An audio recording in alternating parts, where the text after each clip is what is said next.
So I'm back, and I'll just wait a few moments to see if anybody is going to hop on live with me. And we're just going to talk about that taboo subject, money. Money, money, money. Money, as they say, makes the world go round. Let's see, does that make it any better? Take away the glare.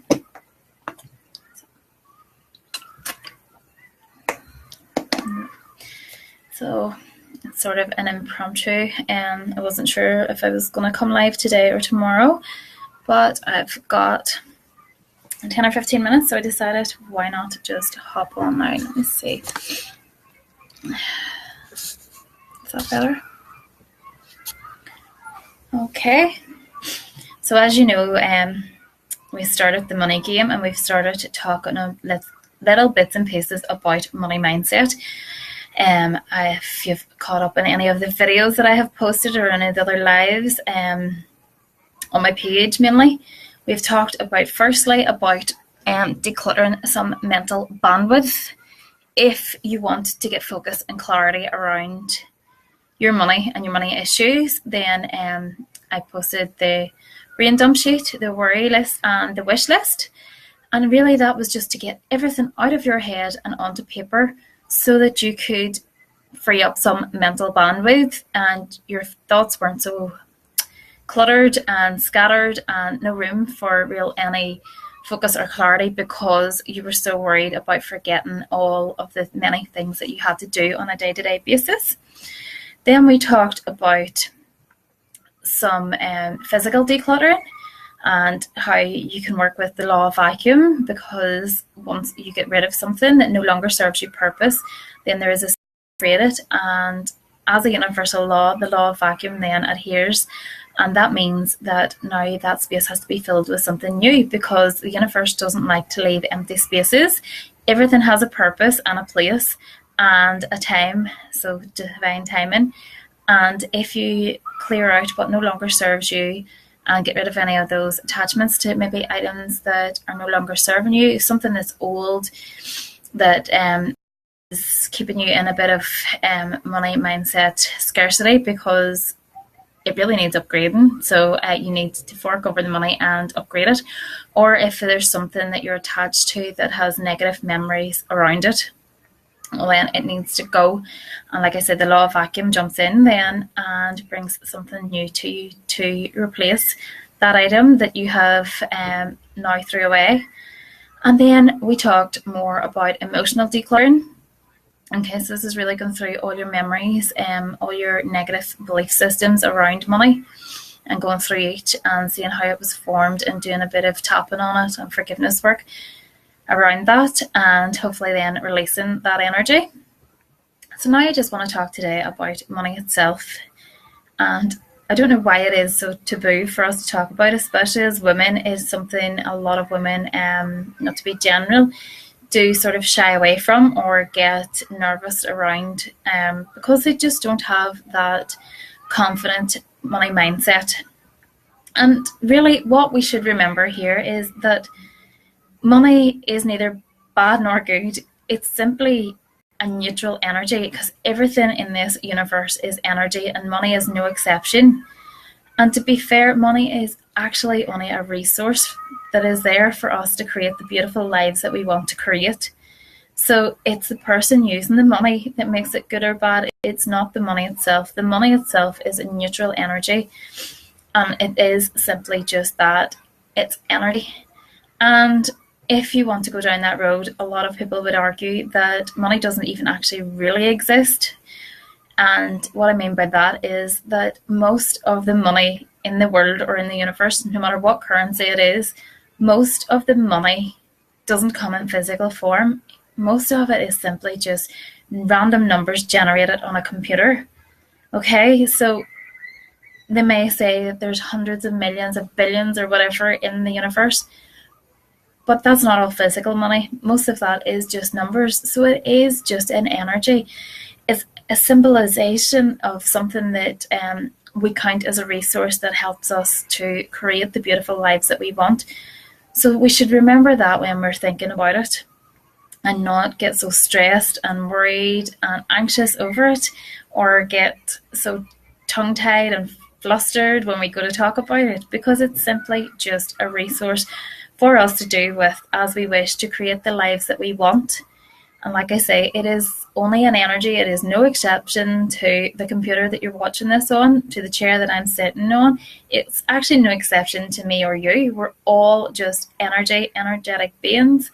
And we may vibrate at different levels, but when we get that into our heads that it is just energy, then we can start to match the vibrational essence of that energy. And remember, money itself is neutral.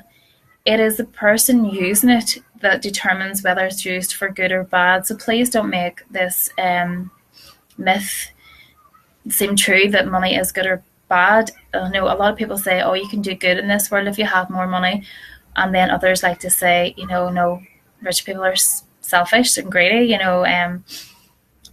Poor people are better, poor people are good.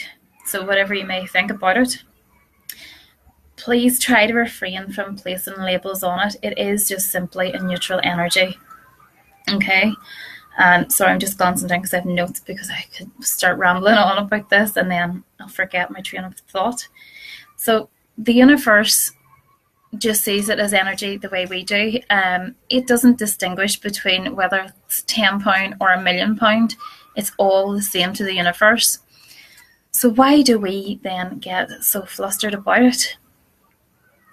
But one thing I will say, if you're trying to boost your money mindset, so remembering firstly that it is neither bad nor good, it is simply a neutral energy, and that is all it is, energy, a resource for us to create the lives that we want.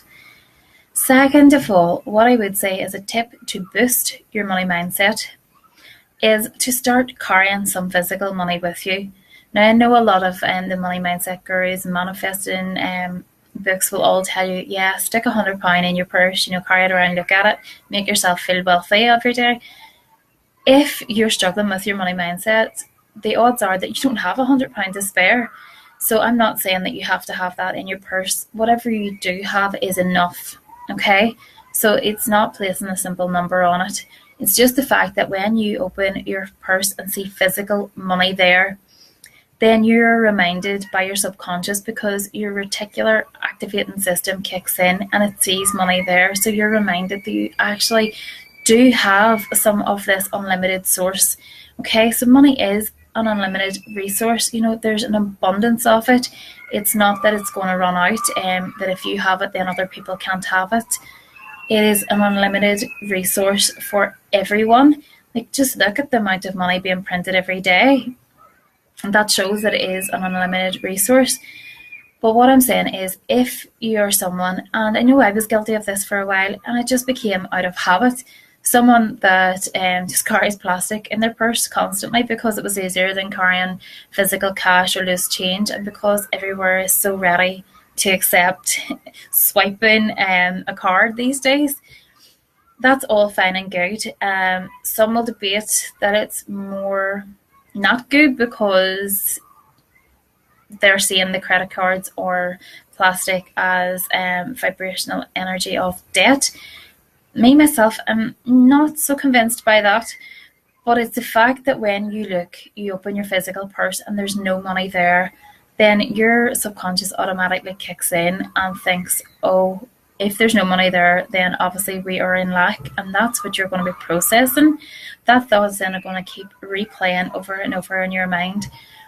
And you're going to look for evidence of that. Whereas if you open your purse, and even if it's only a fiver, even if it's only a pound coin, your brain is seeing that, and your reticular activating system is kicking in and realizing, well, actually I do have money, so maybe I'm not as in lack as I thought. So that is just a quick money mindset tip. And like I say, it is only a resource, so why do we place so much emphasis on it? If you really truly believe that the world is abundant, then you will know that there is an unlimited supply. So it's there for you, it's there for me, and just by you having it doesn't mean that it's taken away from me, and vice versa. So please try to remember not to place so many labels on money. Money didn't do that thing that was evil. Money didn't mean that you didn't get such and such when you were younger. it was the person using the money that created that or was the problem. So please do not put money down so much. If you're wanting to improve your money mindset, start to think more positively about money. All right, just a quick one today. Be back with you soon. And the real country's coming out now. You should have noticed that I posted yesterday that I am hosting a free webinar on Master Your Money Mindset, and it's going to be held next Wednesday. So that's Wednesday the 27th of June at 10 a.m. GMT time. So that's 10 a.m. London, Belfast, Dublin time, okay? And I'm really going to take you through all the steps that's necessary for mastering your money mindset. It won't be a fluff and guff webinar where there's no actionable steps to take away and I'm just trying to sell. That is not the case. It is full of actionable tips and practical advice that even if you do not want to proceed any further with me or my services, that you can still get something from this and you can still put it into action and help you master your money mindset. So I'll leave it there for today. Take care. Bye.